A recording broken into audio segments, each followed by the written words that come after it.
Olá! Estamos iniciando mais um Reconexão Podcast, o podcast que fala da vida. Hoje com a presença do ilustre Luciano Dantas, que compartilhará um pouco de sua história, de seus exemplos. Mas antes, eu quero agradecer nossos patrocinadores, Grupo Success e além do CNPJ, essa grande família aí que nos apoia para a realização deste trabalho. Apresente-se, por gentileza. Eu sou o Luciano Dantas. Primeiro eu quero agradecer aqui, está esse convite maravilhoso do Bonani, uma pessoa que eu admiro bastante pelo trabalho que ele desenvolve. Estou muito feliz aqui, né? E vamos bater um papo aí, né? Essa manhã maravilhosa. Manhã maravilhosa de muito calor. Muito calor. Semana de muito calor.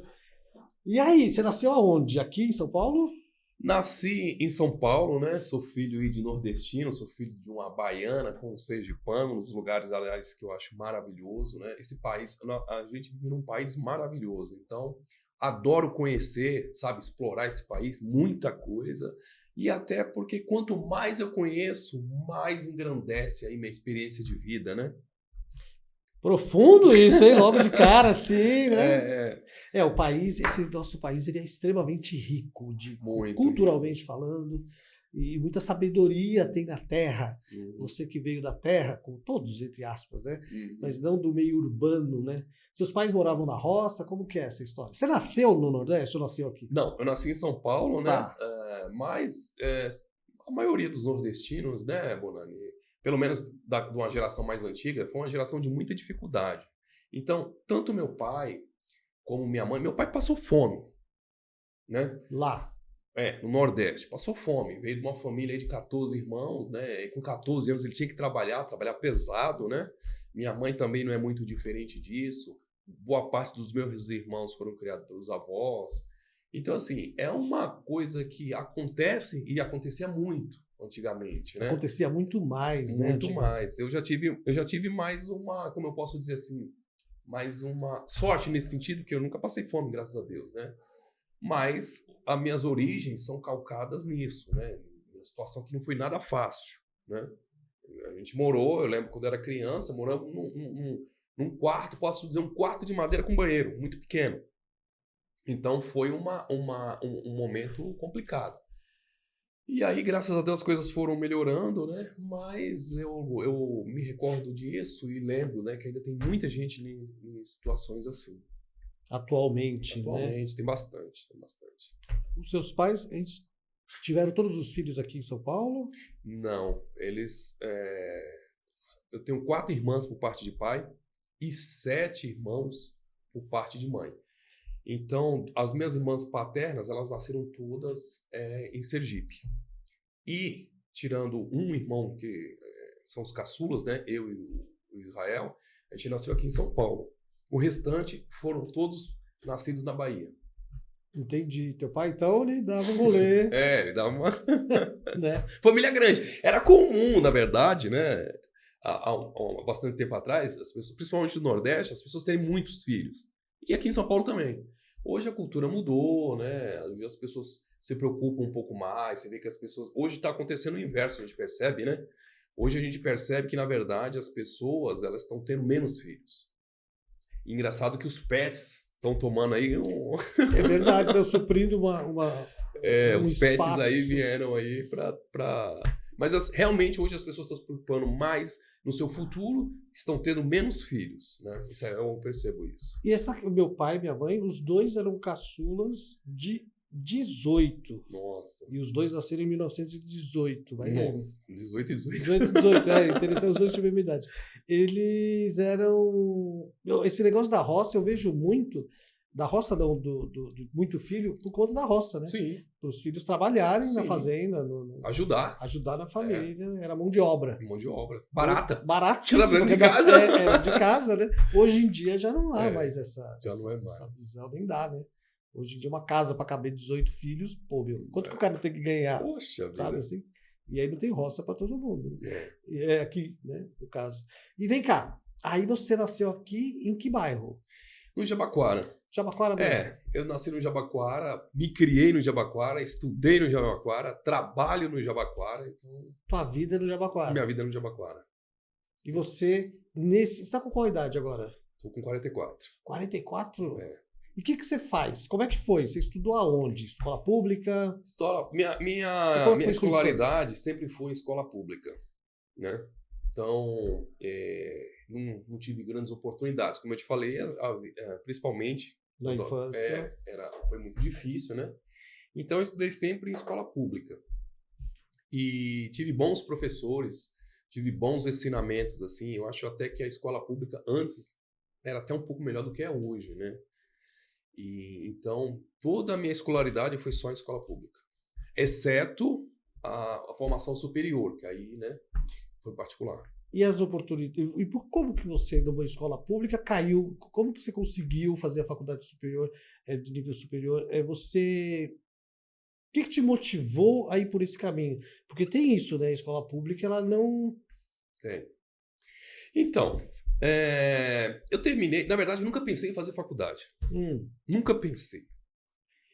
Meu pai tinha um salão, né? De cabeleireiro. Ele era cabeleireiro? Sim.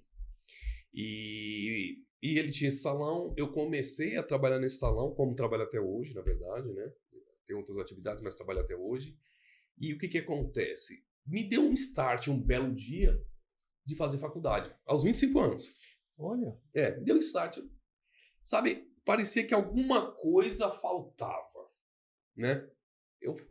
E olha que no começo eu nunca pensei realmente em fazer, mas eu falei, puxa, alguma coisa, e me deu esse start. E eu já tinha parado de estudar bastante tempo, eu peguei alguns livros e comecei a ler. E eu sempre gostei de história.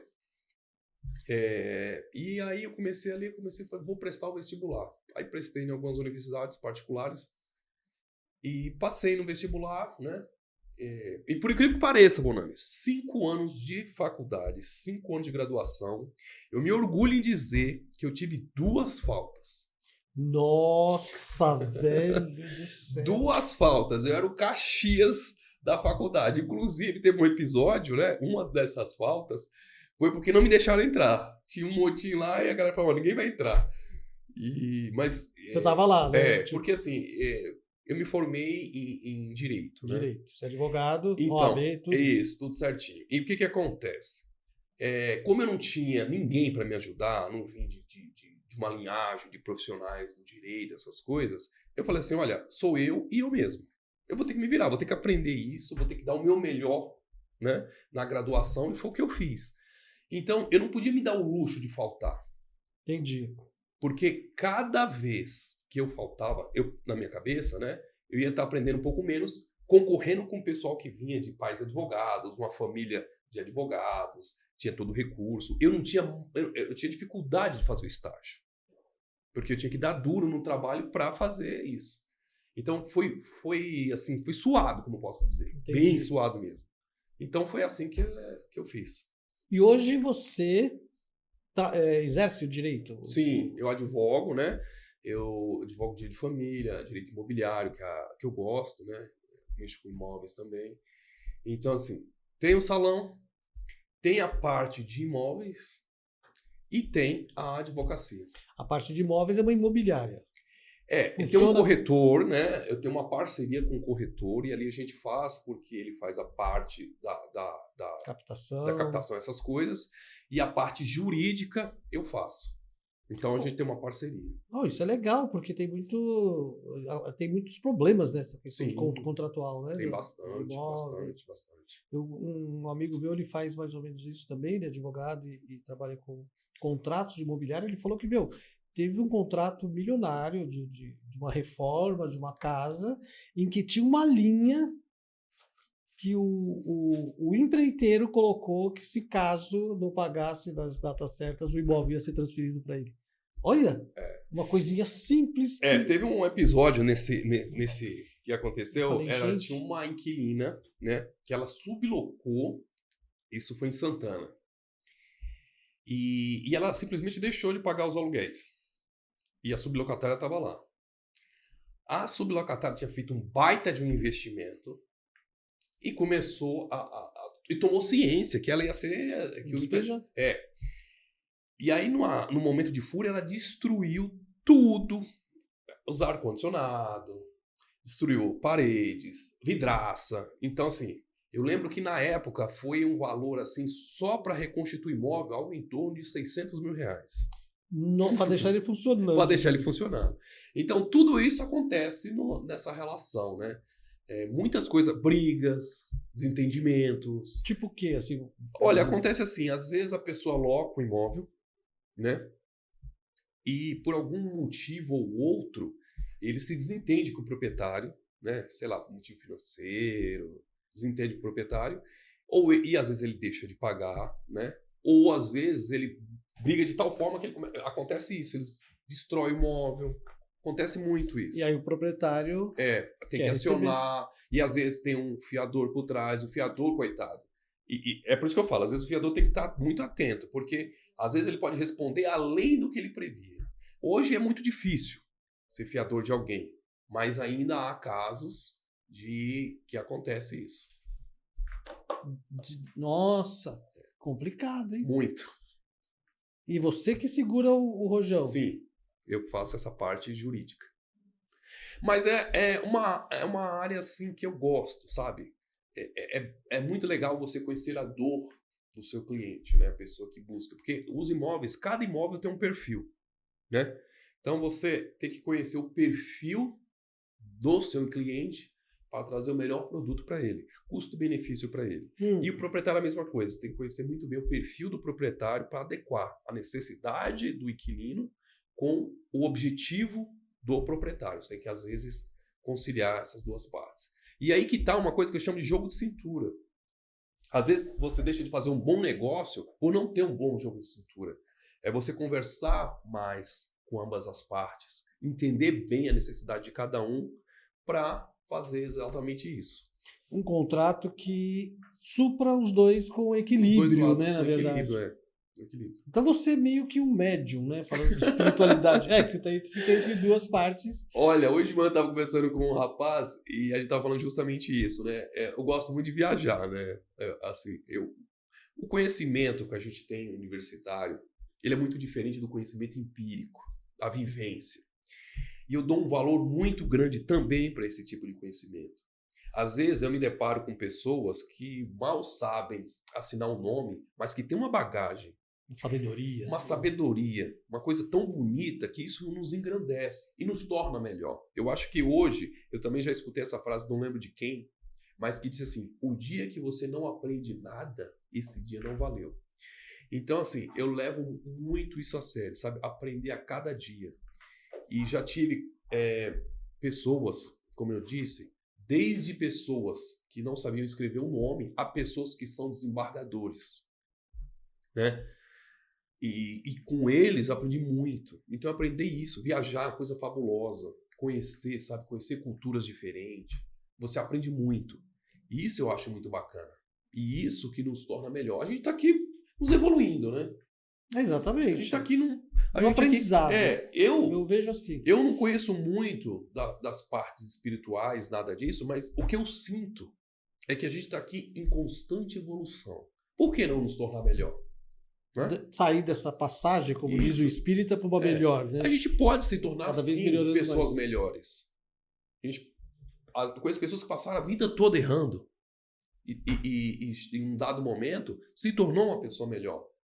Sabe? Seja lá por qual motivo, eu acho que o ser humano, quando ele busca se tornar uma pessoa melhor, ele não se torna só melhor para ele. Ele se torna melhor para todos. Para todos do mundo dele ali que ele tem contato. Que é os bons exemplos. Os bons exemplos. O seu pai foi um bom exemplo de homem que aprendeu, que... Sim. Eu lembro, Bonani, já fazendo um adendo aqui, eu lembro de uma cena, ele atendia um juiz. Cabelo. Isso. Ele cortava o cabelo desse juiz, né? E ele poderia, né, com os recursos dele, procurar um salão, sabe? Um salão lá sempre foi um salão humilde, né? Podia um salão sofisticado. Mas esse juiz acabou se tornando muito amigo do meu pai. E eu lembro uma frase que ele falou que me marcou muito. Em um dado momento, ele elogiou meu pai. Poxa, aqui é um lugar onde eu aprendo muito. E aí até me emociona um pouquinho. Eu tô vendo. É bonito, assim, é uma coisa que... Eu lembro que ele falou isso.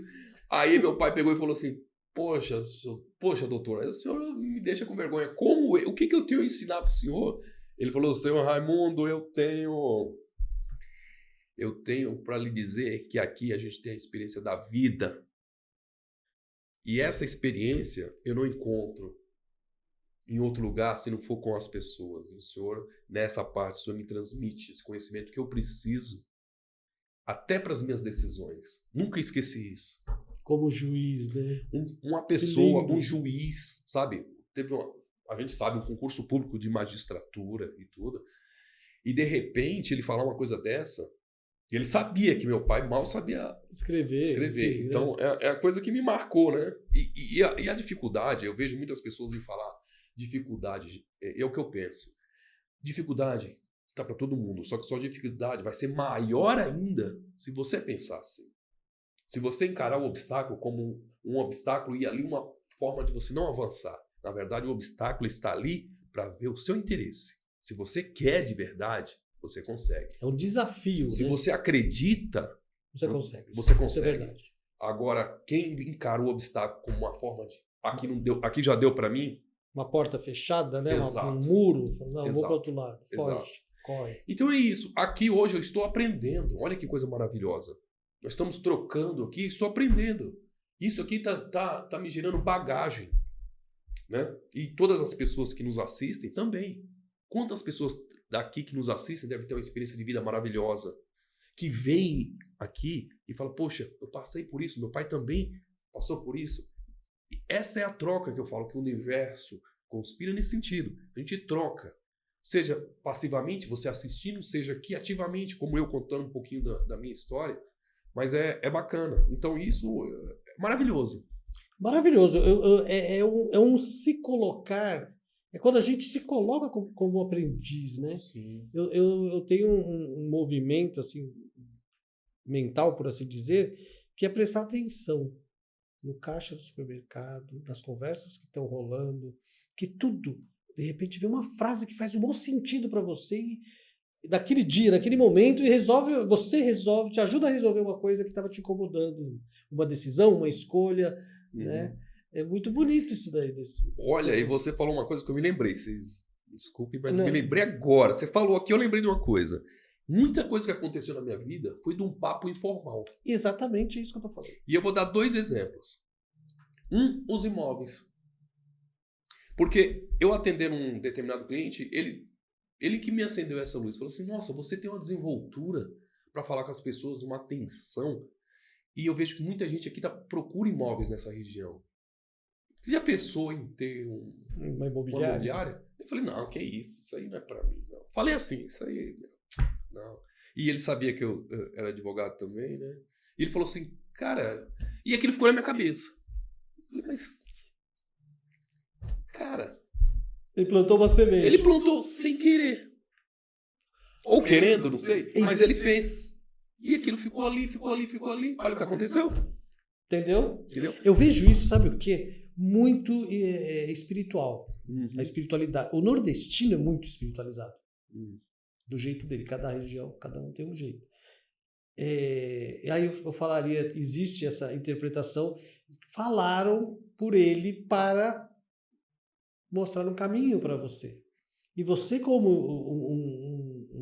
um proprietário, você é advogado, imobiliária, corta cabelo, você mexe com gente, você está numa posição extremamente privilegiada como aprendiz, que você ouve o tempo todo de pessoas totalmente diferentes, com questões totalmente diferentes, mas você está ajudando todo mundo. Você está entendendo? Uhum. O cara está com um problema da casa e tem que sair, ou o jurídico, e você cura essa pessoa, por assim dizer, esta área da vida dela, com o seu conhecimento, que também vem desse aprendizado do ser humano, do bicho-homem. Você se vê assim? E faz todo sentido o que você está me dizendo, por um outro detalhe. Quantas pessoas que vão ao salão porque aconteceu algum problema e quer melhorar o seu visual para lhe trazer uma autoestima melhor? E você me reportou uma outra coisa que eu lembro muito bem, que muitas vezes, muitos clientes que meu pai atendia, eles gostavam de bater o papo com meu pai porque dá esses starts assim, sabe? Ele falou, poxa, seu Raimundo, olha, você me deu... E as pessoas melhoravam.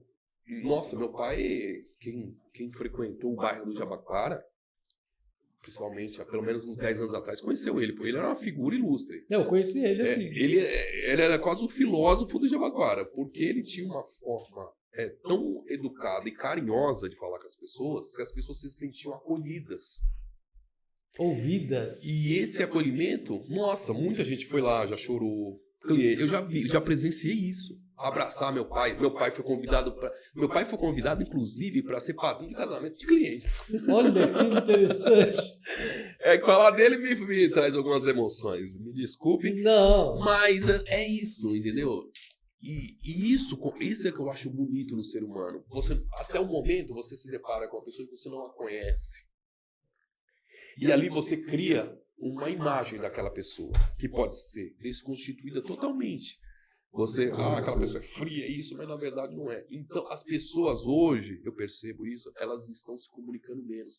A tecnologia é muito boa, facilita a vida do homem moderno, mas em partes ela distancia, porque esse contato que a gente está tendo aqui é importante, essa troca. Por exemplo, se eu quiser te dar um aperto de mão agora, eu posso fazê-lo. Pelos meios virtuais, não é possível. E isso tem uma importância muito grande. Olho no olho. É muito diferente de você estar ali teclando ou mandando mensagem. Então, hoje eu percebo que as pessoas elas estão um pouco distanciando. Isso eu acho muito ruim. Porque essa troca ela é positiva. Essa troca, sabe? Quando você troca, quando você conversa, bate um papo informal, isso te agrega muito. É esse tipo de conhecimento, é esse tipo de sabedoria. Porque, como eu disse, a gente está nesse universo para aprender. E a minha maior alegria do mundo é aprender, seja com qual pessoa for. Experiências vamos ter várias, positivas, negativas. A gente pode aprender, inclusive, com as negativas. A sombra, né? A parte que se fala ruim, né? Que é o muro que você falou no início, agora há pouco, que é a parede, que é a porta, é o desafio, que é a dificuldade. Tem a dificuldade externa, mas vem da onde? Vem de dentro, né? Exato. Então, se você ficar se desviando dessas coisas, você nunca vai aprender. Exato. Ou vai aprender levando porrada. É porque a vida, eu vejo assim, você toma um rodo aqui, levanta, desvia, né? Levanta, desvia e vai para outro lugar. Toma outro, desvia, vai para outro lugar. Toma outro, desvia. E você pode passar a vida tomando esses tombos, por quê? Eu aprendi com o pajé, aquela coisa que você fala da sabedoria, da né? sabedoria. Os caras não sabem nem falar português. Eu também não sei falar a língua dele, o idioma deles. E aí, quem é quem nisso aí? Não tem essa, né? Essa diferença.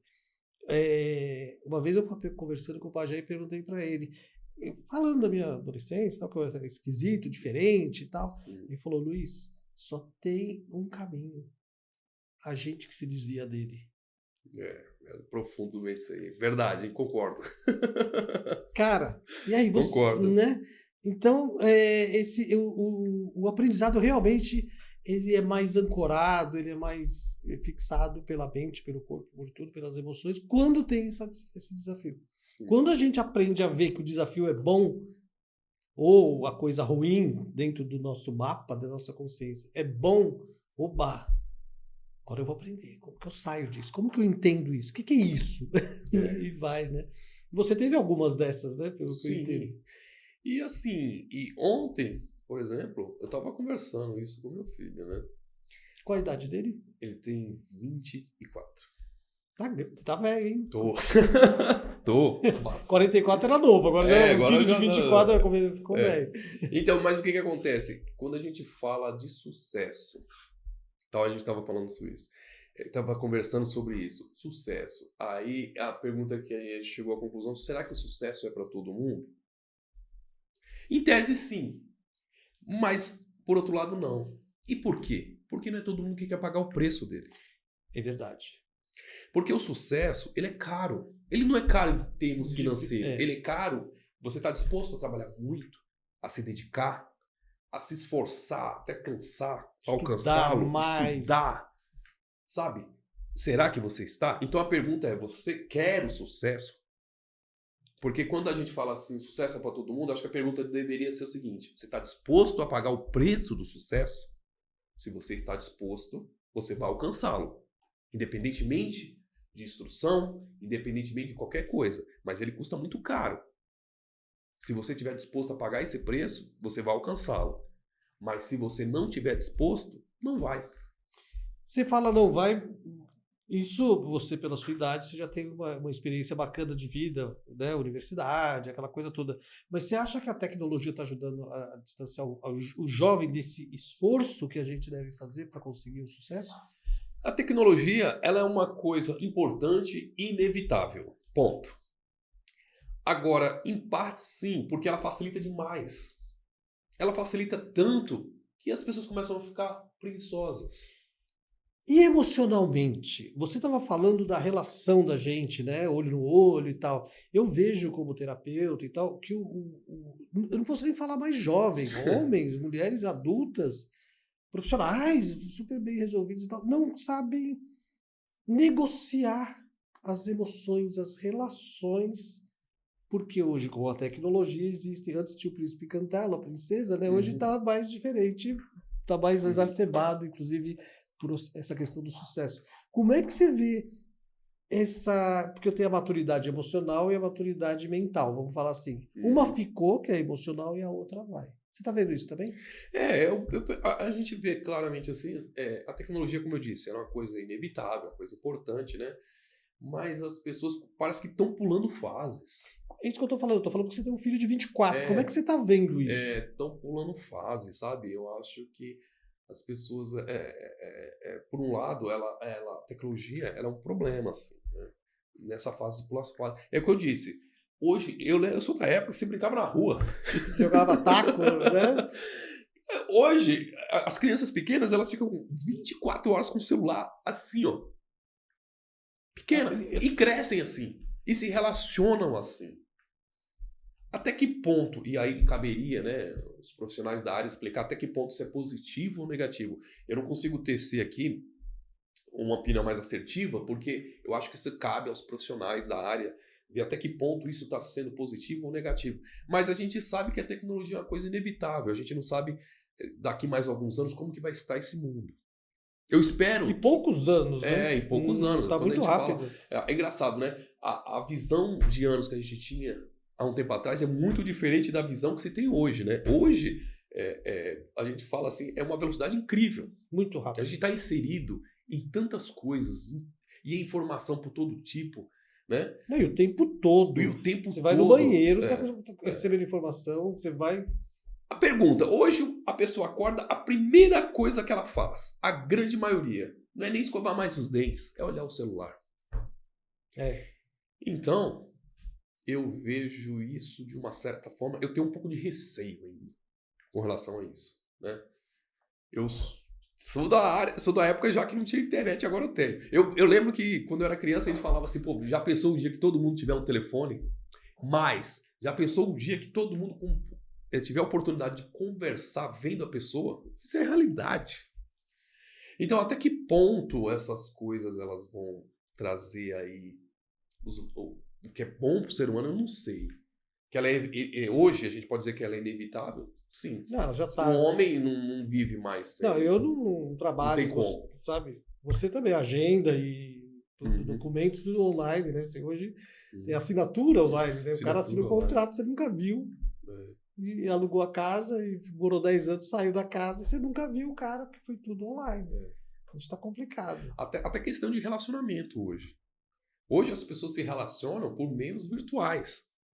Eu conheço casos de pessoas que foram que casaram e assim, nem namoraram antes. Quer dizer, namoraram ali virtualmente. Online. E casaram direto, você tá falando de direto. Se conheceram pra pessoas assinar que se apaixonaram, se casaram e estão aí, né? Alguns deram certo, outros não deram, mas enfim. Acontece muito isso. Aí a pergunta é, tempo. Essa palavra, tempo, ela é muito interessante. Hoje eu descubro que, sabe qual que é o maior bem que você dá a alguém? É o seu tempo. Porque o que mais a gente escuta? Eu não tenho tempo. Olha, eu não posso falar com vocês, não tenho tempo. Então, você nunca tem tempo. Então, eu chego à conclusão, hoje, no mundo, o que é mais valioso? O tempo. Inclusive, tem a frase americana, né? a famosa frase, né? Time is money, né? Tempo é dinheiro, né? Então. Mas hoje eu percebo que uma das coisas mais importantes está sendo o tempo. Inclusive vi um filme ontem que falava sobre isso, sobre o tempo, né? Então, vamos ver, né? Que filme? Deixa aí pra galera o filme. Então, se não me engano, se não houvesse o amanhã. Preço do amanhã. O preço do amanhã. Eu já assisti. O preço É do ótimo. amanhã. Então, aquilo ali... Eu assisti ontem, então... O tempo era uma mercadoria, uma moeda. Era uma né? moeda, né? Então, o preço do amanhã, exato. Esse filme é bem louco. Bem... Achei bem... Você tá tendo tempo pra você? Estou me dando mais tempo. Tá aprendendo? Aprendendo a me dar mais tempo. Família, passeio. Família. Filho já tá. Isso, é. Eu acho que, é como eu disse, né? A gente chega um momento, vai passando o tempo, né? Olha o tempo de novo aqui. Mas é aquela coisa, se a gente tivesse hoje 90 anos e fosse nos dada a oportunidade, olha, eu vou te conceder uma única oportunidade na sua vida, você vai voltar no tempo. A pergunta é, será que a gente faria tudo igual? Será que com essa nova chance a gente mudaria alguma coisa? E aí mais, será que a gente precisa ter uma nova chance? Por que a gente não faz agora? Uma frase do meu pai, que eu guardo muito, ele dizia assim, ó, a vida é hoje. É o hoje, é o aqui, é o agora. O presente. O presente. O futuro ele é incerto. E o passado já foi. Nos sobra o quê? O hoje.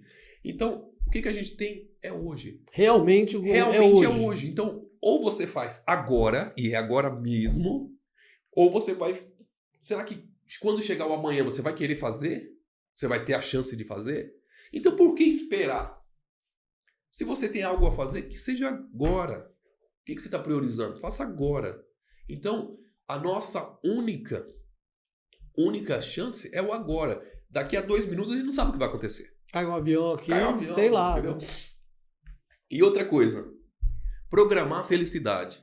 A gente não pode fazer não isso. Não existe, Olha, eu vou programar feliz, eu vou ser feliz Não, é agora.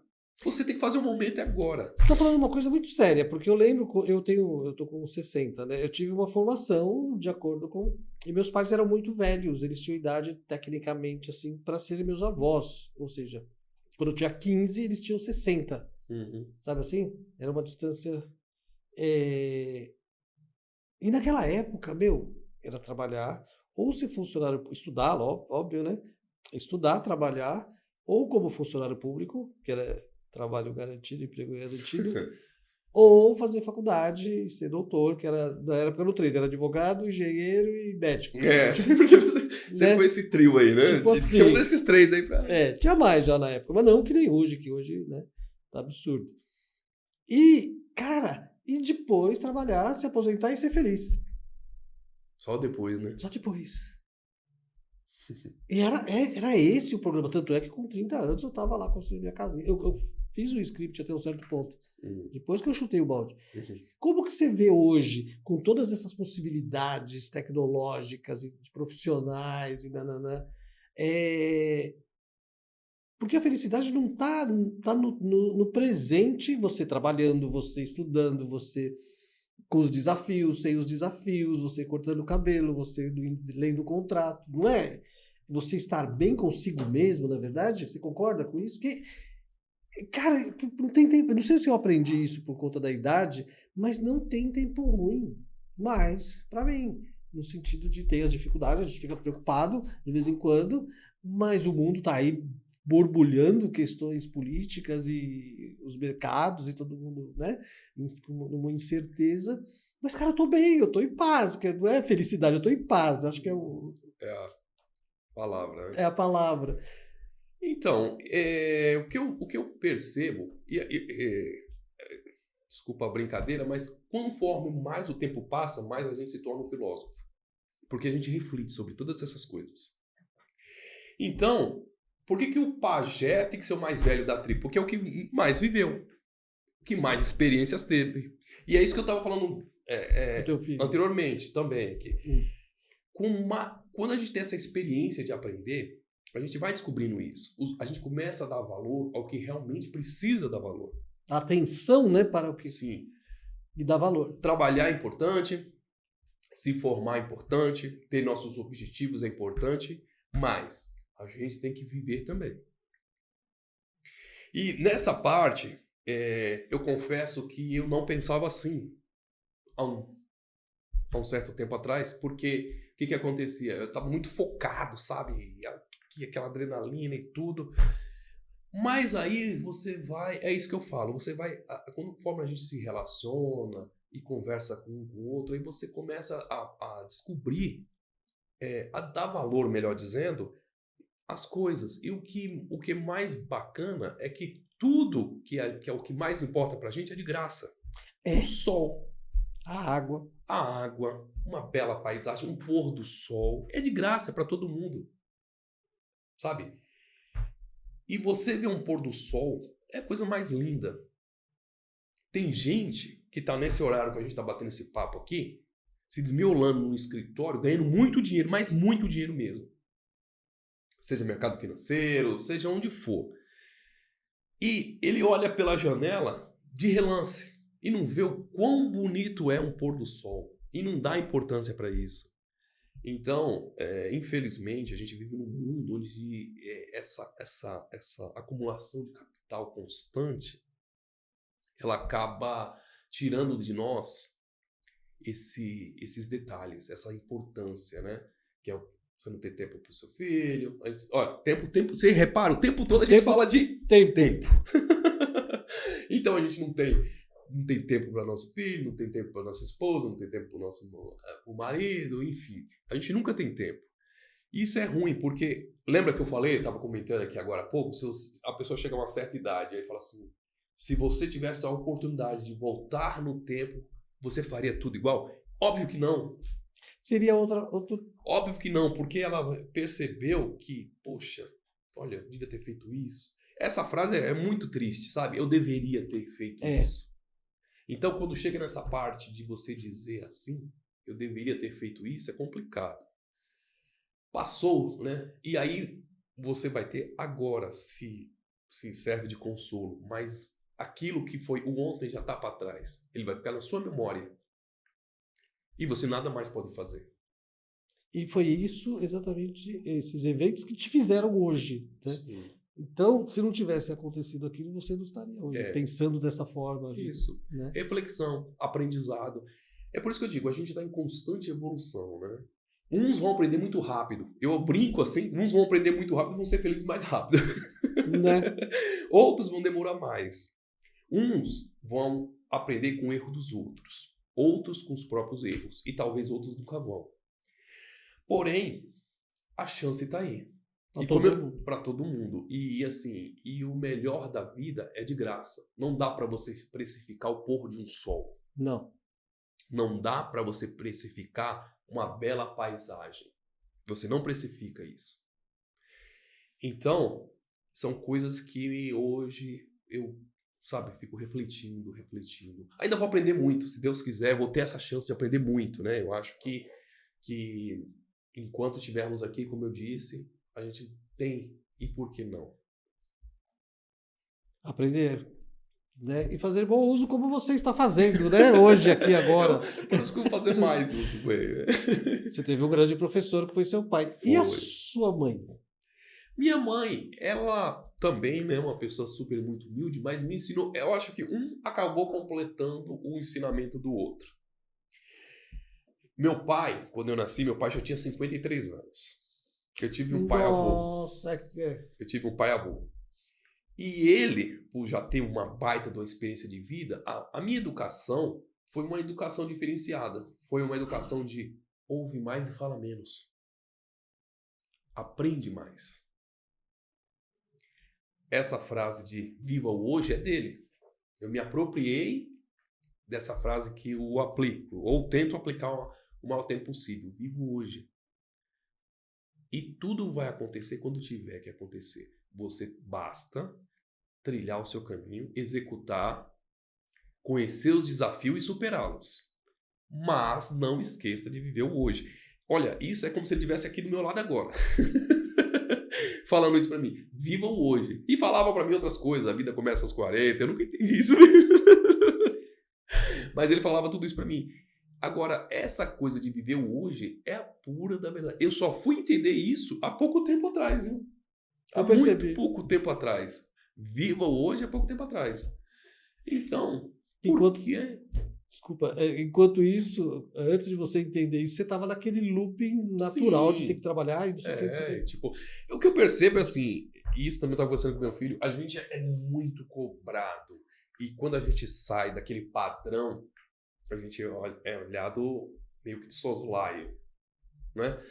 Porque hoje você olha para a pessoa... Não, hoje, eu lembro há muito tempo atrás, aquela brincadeira, né? Eu fazia curso de teatro, aí se falava assim, né? O que é que você faz? Sou ator. Aí a pessoa parava, mas você não trabalha? Ou seja, você tem que ter um emprego que a sociedade quer que você tenha, né? Então, assim, para você... E hoje a gente vive em torno disso, né? De aparência? De aparência, de aparência. A gente vive num mundo em que eu tinha uma professora que ela falava isso muito pra gente, né? É um pavão na terra dos pinguins. Olha que louco. A terra dos pinguins e o pavão. Como que os pinguins vão ver esse pavão? Então, é interessante essa questão. Como que as pessoas rotulam a gente? A gente vive num mundo em que você, por exemplo, se você vai para uma festa com uma determinada roupa, diferente do que as pessoas esperam, fica todo mundo assim. Aquilo ali. Então as pessoas meio que te isolam. As famosas panelinhas. Se você não pensa como eu penso, isso aqui... Você começa a colocar as pessoas de lado. Gente, o bonito não é diversidade de pensamento? A biodiversidade, né? O bonito não é você conseguir conversar com uma pessoa com opinião divergente da sua? Que você vai aprender e ela também, né? Essa troca. Por que a gente tem que se relacionar só com as pessoas que pensam como a gente? Pô, na verdade, eu chego até a conclusão que se eu for me relacionar só com pessoas que pensam igual a mim, vestem igual a mim, eu vou viver com robôs. Não é isso que eu quero. O livre-arbítrio fica onde? Você não pode ter uma religião diferente da minha e eu me relacionar muito bem com você? Você não pode ter uma profissão diferente da minha e eu me relacionar muito bem com você? Você não pode ter uma opinião, seja filosófica, política, diferente da minha e a gente ter uma boa relação, uma troca? Então, isso eu lamento em algumas pessoas e fico um pouco triste com isso, porque a gente tem que abrir os horizontes. Nós vivemos num país laico. Você nesse país laico, o que acontece? Você pode ser quem você quiser. Você não precisa ter uma opinião política, religiosa, filosófica. Você pode ter a opinião que você quiser, inclusive pode mudar de opinião se você quiser. Então, assim, é tão mais bonito quando você tem essa questão resolvida. Poxa, olha, aquele cara tem uma opinião muito diferente da minha. Mas quem sabe ele pode me agregar alguma coisa. Isso acontece comigo o tempo todo. Eu vivo cercado por pessoas, né, que têm profissões diferentes, religiões diferentes, opiniões políticas diferentes. Beleza, deixa eu ver o seu ponto de vista. Talvez eu não estou vendo pelo seu ângulo, né? Eu acho que isso é tão engrandecedor. E quando acontece isso, você tem uma opinião divergente, poxa, deixa eu ver o que eu não estou vendo. Né? Não é que você vai mudar de opinião, mas vai te agregar de alguma forma. E vice-versa. É tão bonito quando você pode conversar com a pessoa abertamente, falar sobre o que você pensa e ela sobre o que ela pensa. Isso eu acho que aproximaria mais as pessoas. Eu me preocupo se as pessoas hoje não estão distanciando muito por essas questões. Tribos, né? Ou você faz parte ou não faz. Por que ao invés da gente se distanciar, a gente nos aproxima? Quão melhor seria esse mundo? E eu falo esse mundo, porque eu não me atenho só aos limites territoriais do Brasil, não. A gente se viaja, vai para outros países. Nossa, eu adoro. Eu só tive a oportunidade de sair do Brasil 2 vezes. Mas essas 2 vezes já me possibilitou trazer uma bagagem com uma cultura totalmente diferente. sabe? Então você vê, você está lá, é muito bacana. Então é isso que eu penso sobre essas questões. Interessantíssimo. A tecnologia, volta a frisar, ela veio separar mais ainda, né? Sim. Porque essa questão do fazer parte. Como é importante para o ser humano fazer parte de um grupo? Sim. Quando você está fora, como é que foi essa história de você artista? Que é artista no Brasil até hoje, né? Eu conheço gente que estudou muito, sabe, com 20 anos falava 4, 5 idiomas, não sei o quê, e de repente, faculdade, já se formando, não sei o que, foi lá e chutou um balde, quero ser artista. Nossa, a família inteira quase matou o cara. É aquilo que eu falo, né? Como é que você entrou nessa? Assim, eu sempre gostei de me relacionar. E eu era muito tímido antigamente. Eu tinha uma timidez muito grande. E o tímido, ele é mal visto, eu acho. Porque, eu falo isso porque eu já fui. Porque ele é aquela pessoa que não é sociável, é aquela pessoa orgulhosa. Coitado dos tímidos. Os tímidos que estão nos vendo hoje deve concordar comigo. Às vezes a pessoa é tímida e passa de metida, de uma pessoa antissocial, quando na verdade ele tem uma certa dificuldade de bater um papo, de fazer uma amizade. Isso é tão triste. Para mim era, quando eu era muito tímido. Hoje eu sou tímido, mas não sou tanto. Mas o tímido ele sofre muito, porque ele não consegue se relacionar, ele tem dificuldade de fazer amizade. E ninguém olha para isso. E ninguém olha. Você quer dizer que te rotulavam. O preconceito é justamente isso. Você fazer um preconceito de alguém ou de alguma coisa. Então eu olho você por você não ter uma comunicação bacana, por você ter um jeito, putz, eu não vou, ele é chato, eu não quero. Ou por você não retornar o que você espera, né? Exato. Então, as artes em si, ela possibilita isso, porque nas artes você começa a interagir, a conhecer, a tocar. A gente tinha exercícios no teatro de tocar as pessoas, olhar no olho. Isso vai quebrando um pouco aquela questão da timidez. As barreiras, As barreiras. Então, isso é bacana. A gente, lá tinha uns exercícios, por exemplo, né, que vão pessoas, né, de várias idades, vão pessoas de várias profissões. E é incrível quando a pessoa trabalha muito tempo no segmento, você olha para ela, você já sabe que ela faz aquilo. Ela começa a se podar de formas e olhares e todas aquelas coisas. Você fala, esse aqui é um médico, esse é um advogado, esse daqui é um operador de máquina. As opiniões, o militar, ele tem uma hierarquia a seguir, então ele é muito focado nisso, né? Então, nas artes, você meio que tem que quebrar tudo isso, que não é fácil. E uma pessoa como eu era tímida na época, me ajudou muito isso. Me relacionar, falar com segurança. Olho no olho. Se expressar. Procurar se expressar de uma forma mais bacana, né? Porque, às vezes, por incrível que pareça, isso eu percebo, às vezes nem você fala uma coisa, a pessoa entende outra também. Então as pessoas têm essa dificuldade as pessoas não querem mais ouvir, né? E tem aquela coisa, né? Se não for como eu penso, eu não quero falar com você. É um pouco difícil isso, né? Ouvir não é difícil. Ou uma opinião contrária. Uma opinião contrária é difícil. Ela, tá. Sabe aquela brincadeira assim? Olha, eu quero que você me fale o que você achou, mas fala a verdade. Aí a pessoa, na verdade, ela não quer ouvir a verdade. Ela quer ouvir aquilo que ela quer ouvir. E quando você fala, ela tá assim, ela cansa. E aí te julga, condena. Na cabeça dela já tá assim. Você me paga. É pessoal. Nossa, você tá pessoal comigo. Não quero mais falar. Não, olha, mas eu não quero que você... Não, eu não me importei, não. O olhar dela já tá assim. Então é isso, assim, infelizmente tem isso. A gente tem que se permitir aprender. Eu acho que é isso. A gente tem que se permitir aprender, a gente tem que se permitir participar um pouco mais da atividade dos outros. É tão legal quando você... o que você faz? Eu faço isso. Poxa, que legal. Isso engrandece demais. Isso nos torna melhor, como eu disse. Vamos nos tornar umas pessoas melhores. Mahatma Gandhi. você precisa ser a mudança que você quer ver no mundo. Ela tem que começar em você. Exatamente. A mudança que você pensa, eu quero mudar, eu quero mudar, eu quero mudar. Vamos mudar o mundo, vamos. Você mudou você mesmo? Primeiro, Como que você quer uma mudança se ela não partiu dentro de você? Tem que começar aqui, ó. O que você faz para tornar o mundo melhor? É muito fácil exigir. cobrar. Eu sei fazer isso, você sabe fazer isso, todo mundo sabe.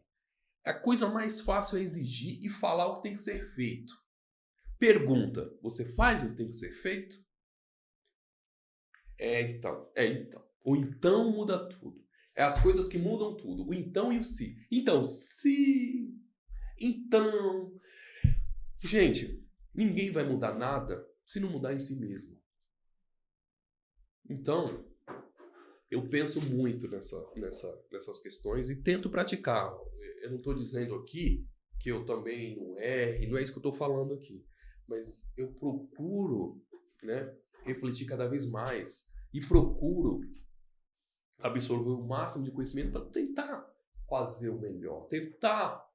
Só de você buscar tentar, você já está fazendo muito. Já está fazendo alguma coisa. É uma palavra num cabelo, né? Você já está mudando Já internamente e praticando o que eu chamo de cura, né? E a cura do ser. Para um cara tímido, o que te moveu para ir para o teatro? Pois é. Como que você teve esse start? Só pra... Esse start aconteceu assim. Eu estudava num colégio ali na região do Jabaquara e um belo dia encontrei uma placa lá, né, de um curso de teatro. Falei, poxa, legal. Vou fazer. Mas você tinha essa bagagem, essa consciência que você tem que hoje, agora? Não. Então, essa é a minha curiosidade. Não, que você... Eu bati o olho e falei, vou fazer. Mas eu só fui descobrir o quanto foi importante para mim, quando eu comecei, porque eu não tinha a menor ideia. E me apaixonei por o teatro. Você entrou de gaiato. De gaiato, caí de Ah, paraquedas. que legal, vou ver qual é que é. Caí de paraquedas. E aí você começou a se descobrir como ser. Como ser? Então é isso, às vezes é engraçado, a vida põe umas coisas pra gente que, sabe, por momentos eu falo assim, será que o por acaso realmente existe? Eu já não sei responder mais se existe o acaso, por conta disso. Porque de repente você acha que é um acaso, mas talvez aquilo era pra ser daquela forma. Sabe quando a gente quer muito uma coisa, aquilo não dá certo e você fica se culpando, se lamentando, se remoendo? Será que aquilo era pra você? Será? Então, tem coisas que acontecem que eu me pergunto isso, sabe? Eu acho que são coisas que não eram pra ser daquela forma. Então, esse negócio de acaso, um dia antigamente eu falava assim, não, isso é acaso. Hoje eu tenho dúvidas. Era pra ser assim ou foi por acaso? Entendeu? É uma questão que eu vejo muito esse lado, por isso que eu volto a falar, da espiritualidade te guiando. Saca? Será que é? Será que não é? Porque, é muito inusitado você inventar de fazer teatro, um cara tímido, escola pública, não que tenha a ver a escola, mas, naquele momento da tua vida, você entrar lá e mudar a tua vida, cara. Totalmente. Totalmente. Quantas pessoas daquela escola foram, sabe? Estatisticamente é muito... Poucas. Acho que umas 3 ou 4. Se foram. E com 1.200, 1.800 Nossa, alunos. Nossa, muito mais. Né? É muito aquela coisa que Pajé fala, só tem um caminho, a gente que se desvia dele. Tem coisas que nos levam a refletir sobre isso. Você entendeu? Porque é teu. Isso que você passou, que tem um ensinamento que fala assim, que eu estava até nessa festa, o bisavô, né? 92 anos, aí chega a netinha de 10 anos lá na roda dos velhos, porque tem as rodas, dos velhos, dos pais, dos filhos, dos netos, né? Então todos os tiozão lá, os velhos da família, toda reunida, conversando e tal, aí vem a neta do aniversariante de 92 anos. Vovô, né? como você está se sentindo fazendo 92 anos? Aí ele olha e fala, eu não estou fazendo 92 anos, os 92 anos que me fizeram. Nossa, essa daí, tá vendo? Já aprendi essa. Isso é profundo, é bacana. É disso que eu tô falando, dessas trocas, desses aprendizados. Essa frase que você falou já traz na mente de quem ouve, poxa, faz todo sentido. Você sabe que um dos maiores defeitos da humanidade é o orgulho. Orgulho. O orgulho é aquilo que impede você de avançar e crescer. A pessoa orgulhosa, e todos nós somos, aí vai depender das dimensões de orgulho, eles nos impedem, porque assim, é o ego, né? Eu não erro. Não é assim? Ou erro, aconteceu um erro. Não fui eu. Eu não erro. E não admitir que errou. Cadê a humildade? Eu acho que ser humilde é uma das maiores virtudes da humanidade. Poxa, eu errei e me proponho a aprender. E me proponho a fazer direito. Olha que bonito isso. Uma pessoa pode deixar de falar com você por um fato ou por algo que você colocou e às vezes a forma que você fala, a entonação que você fala muda tudo. Mas o me perdoe não era a minha intenção. Muda uma vida. Sincero, né? Sincero, porque eu acho que isso acontece em muitos casos, em muitas famílias. Quantas pessoas deixam de se falar por orgulho? Quantos relacionamentos se dissolvem por orgulho? Fez algo errado? Me perdoe. Eu errei. Não era a minha intenção. Ou era a minha intenção, mas me arrependi. Do fundo do coração, com pureza, igual você falou, com sinceridade. Primeiro com a gente, né? Para depois com o outro. No próprio direito eu vejo isso, pessoas que brigam, transformam a questão judicial, mas na verdade o que está ali não é o valor. O processo em si é a ferramenta para a vingança. É afetivo, né, o negócio? Quantos casos eu consegui resolver num acordo, né? No direito a gente fala acordo. Acordo é quando você tem a demanda judicial, né? E antes, ou mesmo que ela tenha iniciado, você faz um acordo e aquilo se encerra ali. O juiz adora isso. A justiça adora isso. Por quê? Porque você deixa de mover a máquina judiciária com coisas que às vezes não seriam necessárias. E quantas vezes eu bati, a pessoa lá me contratava e tal, eu conversando com ela, aí eu já sentia que tinha uma carga emocional muito pesada. E então eu percebia que ela queria uma vingança por meio do processo. E a vingança movida por quê? Simplesmente se a outra pessoa tivesse falado, me perdoe, era o que ela queria ouvir. É o que ela queria ouvir.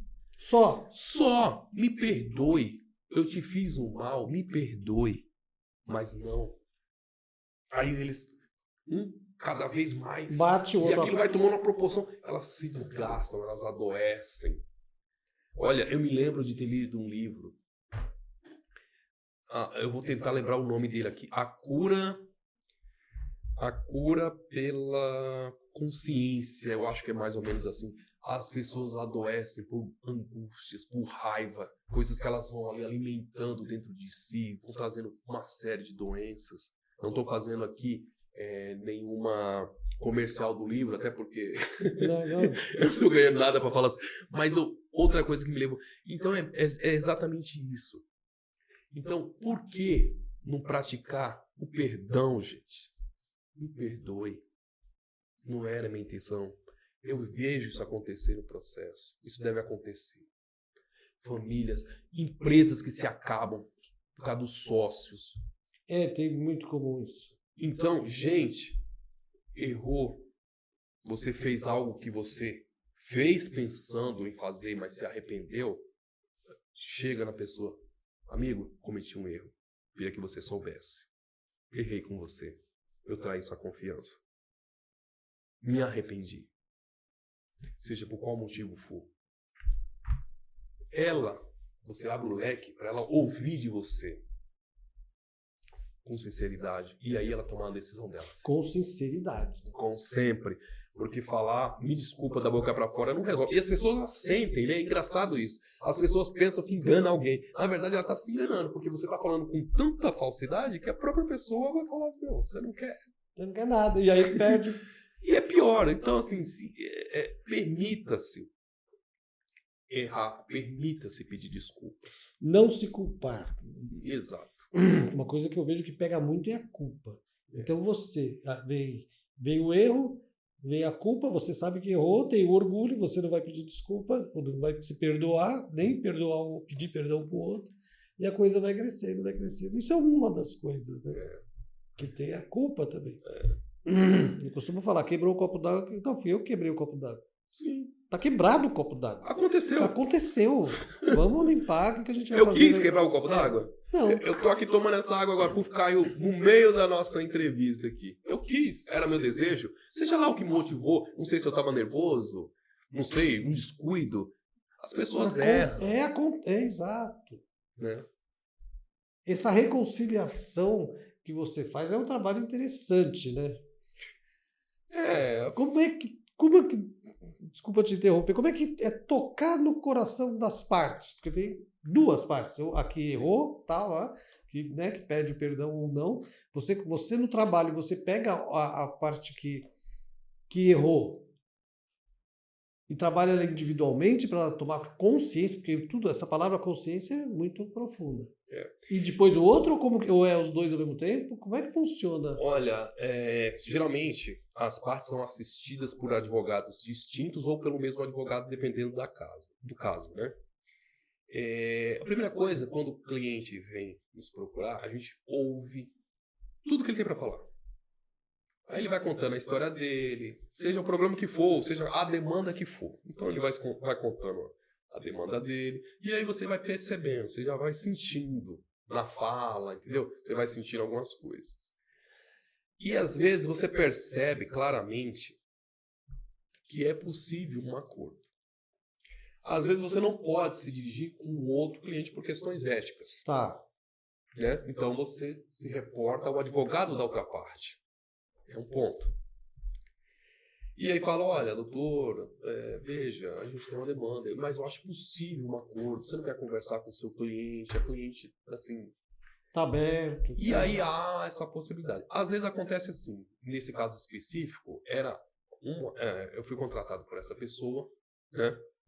Não vou falar o nome, né? Por questões óbvias. E ela me reportou uma situação que eu via claramente que aquilo ali era um objeto de vingança, de uma raiva. Só que a outra parte não tinha advogado constituído. Né? Eu falei, olha, você não quer conversar com essa pessoa antes de entrar com essa demanda. Ah, não, já tentei e tal, não sei o quê, não sei o quê. Pois bem, tudo bem, entramos com a ação. Quando ela foi citada, o oficial de justiça foi até ela. E na petição tem o endereço, essa outra parte me procurou. E eu falei assim, olha, vocês podem tentar um acordo, você pode contratar um advogado que vai te representar e tudo. Tá, mas o objeto em si era tão pequeno, mas eu percebi que ali ia tomar uma proporção muito grande. Eu falei assim, olha, o que é... Aí eu escutei a versão dela. Aí nesse ponto eu consegui efetivamente ouvir um e depois ouvir o outro. E aí, aquilo que era dúvida para mim passou a ser uma certeza. O objeto disso aqui é uma vingança. E essa demanda vai ser só para mover a máquina judiciária de uma forma totalmente desnecessária. Vamos ter mais um processo, porque não é fácil a tarefa de um juiz. Eles têm um monte de processo. Fazer aquilo, às vezes, é humanamente impossível. É muito processo. Quanto mais a gente puder ajudar o judiciário e ajudar a sociedade como um todo, porque processos a menos são processos mais rápidos. Enfim, conversei com ele, falei, não dá, porque ela não... Enfim. Aí, novamente, marquei uma nova consulta com ela, né? Bateu papo, ela sentou lá, olha... Não, tá... Envolvia traição e separação. E eu falei, meu Deus, eu falei, poxa... Aí eu falei pra ele, você não acha que se você conversasse, pedisse desculpas, será que não resolveria essa questão? Porque eu não posso falar muito sobre o processo, porque pode até identificar quem são. Mas assim, ela tinha um objeto que a outra parte queria muito. Ela tinha um apreço para aquele objeto. E essa parte não queria devolver. Ela não queria devolver. E o que acontece? E ainda estava fazendo um outro pedido para atingir a pessoa. Ela queria atingir a pessoa financeiramente. Para fazer ela pagar por aquilo. A forma que ela encontrou foi essa. Bom, concluindo para não me estender muito, conversei com ela, chorou muito, mas chorava igual uma criança. Eu nunca vi uma pessoa chorar tanto. Tanto. Ela chorava, desabafava e chorava, quase que eu abracei. Sério, abraçou? Eu acabei abraçando a pessoa e tudo. Aí ela... Resumo. A outra parte pediu as desculpas que ela tanto queria ouvir. Ela aliviou, sabe? Aliviou o peito daquilo. Ela explicou os motivos depois. E eu também expliquei os motivos, né? Tive que dar um pouco, me apropriando indevidamente das questões psicológicas, né? Pelo pouco que eu conheço, né? E falar, olha, a vida é assim. Enfim, aquele papo de amigos, né? Sim. E ela conseguiu aceitar. Ela não conseguia aceitar. Doía muito nela. Ela queria um acalento, um aconchego, um acolhimento, né? Só conseguimos, no entanto, o que era judicial passou a ser amigável e resolvemos essa pendência. Na boa, Na boa, sem estender muito. Acabou. É isso. Então acontece. Parabéns. E meio raro, acredito eu, mas acontece. Os parabéns acho que devia ser até dela, né? Porque ela conseguiu aceitar, né? Eu fui um simples mediador de tudo isso. É aquela questão de ouvir. É difícil isso. Não, ouvir é difícil. Ouvir. As pessoas têm que aprender a ouvir. Falar é fácil. Aprenda a ouvir. Às vezes eu falo assim, você quer entender a outra pessoa? Se ponha no lugar daquela pessoa. Mesmo, né? De verdade. Aí você fala, puxa, tente reparar o que você fez de errado, quando possível. Tente reparar, se não for, com as mais sinceras, seja lá o que você tenha feito, a gravidade da coisa. Porque às vezes o que a outra pessoa quer ouvir isso, ela precisa daquilo, aquilo está machucando. E quantos anos pode levar uma situação assim? Já causou sofrimento, vai estender sofrimento por quantos anos? É isso. E aí você voltou felizão para casa? Voltei contente, porque você sabe, eu não sei se passa... Eu sou um advogado jovem, né? De profissão. E eu não sei se todos os advogados são assim, mas eu fico muito feliz, independente, não é questão da coisa financeira, mas quando você consegue trazer esse bem-estar. Harmonia, né? É muito bacana. Então isso é legal. É aquilo que a gente fala, além das questões profissionais e econômicas, é a questão de você efetivamente conseguir, de uma certa forma, trazer um pouco de conforto. Porque é interessante como às vezes acontece comigo, a gente tá ali, e só da pessoa me ouvir e falar, poxa, é assim mesmo. Isso já dá um alívio. E por que não chorar? Sabe? Não chora. Alivia. É aquela coisa, aquele estereótipo, às vezes, do homem, né? Sou assim, sou ruim, não sei o quê. Às vezes, sabe o que às vezes me parece? Quanto mais eu vejo pessoas assim, sejam elas querem mostrar uma coisa, são as mais frágeis que existem. E estão apenas se escondendo. Uma roupagem, uma carapuça, uma estrutura. Uma armadura, né? Uma armadura, quando na verdade ela não é assim. Então, assim, chorar quando tem que chorar, rir quando tiver que rir, ser o que somos, seres humanos com sentimentos. E deixa florar esse sentimento. No presente, no agora, né? No agora. O pessoal não chora na hora, guarda, vira um câncer, então, e aí no leito de morte vai chorar e pedir perdão. Pedir perdão. Você está falando uma coisa muito interessante. Sabe? Aí já foi a vida, né? Doente, pesado, triste, carcudo. São situações que vão acontecendo. É isso que eu falo. E assim, é o aprendizado com o outro. É muito mais inteligente eu aprender com o erro do outro do que com meus próprios erros. Porque se eu errar vai ser pior, né? Se eu conseguir aprender com o erro alheio, é muito bacana. A frase disso aí é assim: experiência é aprender com os próprios erros. sabedoria é aprender com o erro dos outros. Poxa, exatamente. Outra coisa. Meu, o cara Hoje eu falou estou que- tendo uma aula aqui. Hoje vir aqui foi uma das melhores coisas, porque uma pessoa que eu admiro, que tem para mim, me passa é como se fosse, sabe, o discípulo e o sábio ali. Então, é um aprendizado fantástico. Isso me enriquece. Então, é isso que eu busco. Então, aqui, é uma coisa... Hoje está sendo uma manhã muito bacana. Um aprendizado fantástico. Para todos nós, né? Para quem nos assistir aí, né? Porque, cara, você falando, eu te ouvindo, eu tô vendo, eu não posso...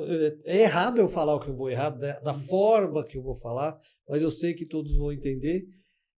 Você é seu pai melhorado. Você, de uma certa forma, é o legado. Ele deixou um legado e você...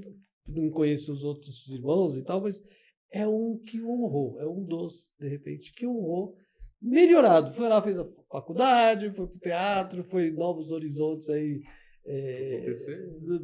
né? do meio urbano, por assim dizer, né? E com essa sabedoria que você também tem, cara. Porque, cara, você foi criado por um homem que já tinha feito as paradas erradas da vida, por uma mulher também, já tinha apanhado, vamos dizer assim, estava mais tranquilo. E aí você teve uma formação, mas não que não teve os desafios, mas teve mais tranquila, mais sábia, né? Mais equilibrada, né? O cara mais velho fica mais tranquilo, na maioria das vezes mais equilibrado, sabe o que quer, orienta e tal. É aquela brincadeira que a gente falou, né? Com o passar do tempo a gente vai se tornando filósofo, né?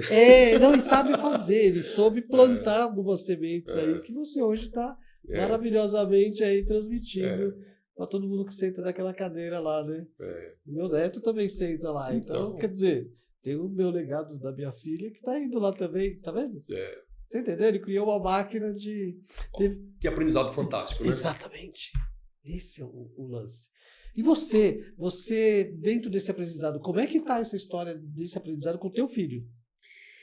Tento passar para ele, né?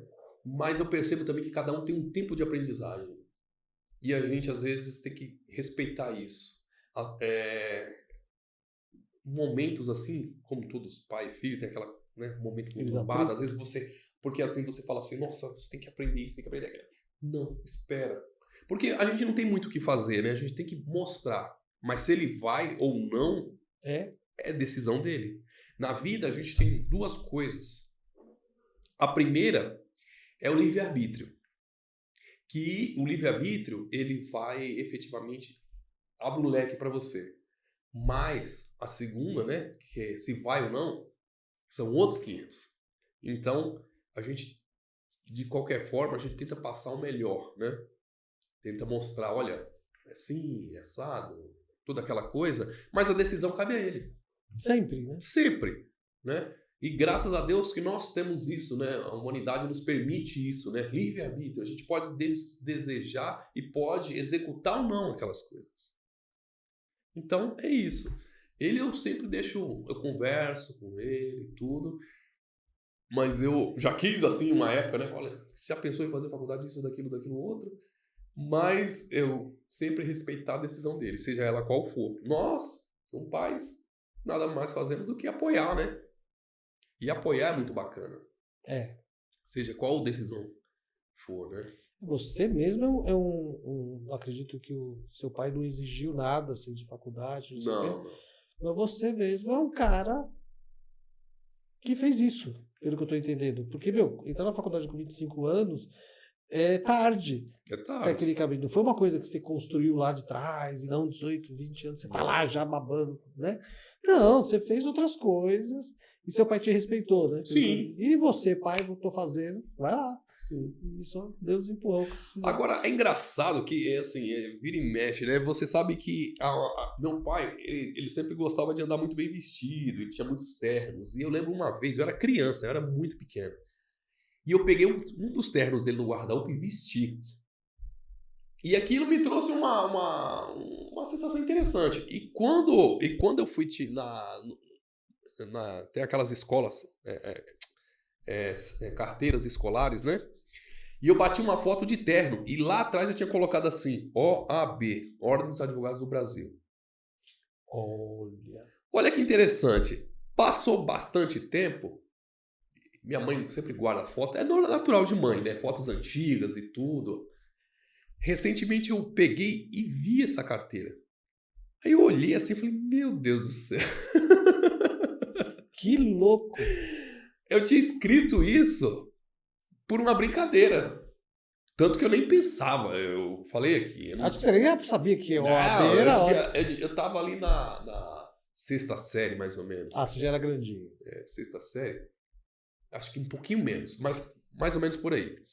Tava na quinta, sexta série. E aí, quando eu vi aquilo ali, eu falei, nossa. Você escreveu, né? Eu escrevi, cara. A foto eu achei... Ficou parecido ao advogado na época, né? A foto. Fiz uma foto. Não, então, isso que eu tô falando. Aí eu peguei, eu colei na carteira aquilo. Você sabia. E escrevi atrás. A Ordem dos Advogados do Brasil. E aquilo ali eu nem lembrava. Minha mãe, tem mania de mãe, vai juntando coisa, né? Tem recordação desde a época que eu tinha 5 anos de idade. O histórico, do pré-escola e tal. Aquilo tá na parede. Minha mãe.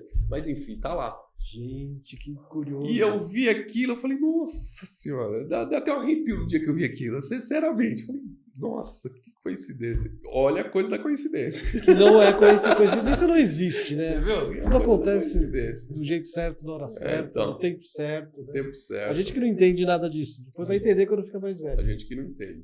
Eu sei que você tem compromisso, então vamos iniciar o encerramento e já lançando o convite para falar mais aqui. Né? Eu quero saber do que acontece.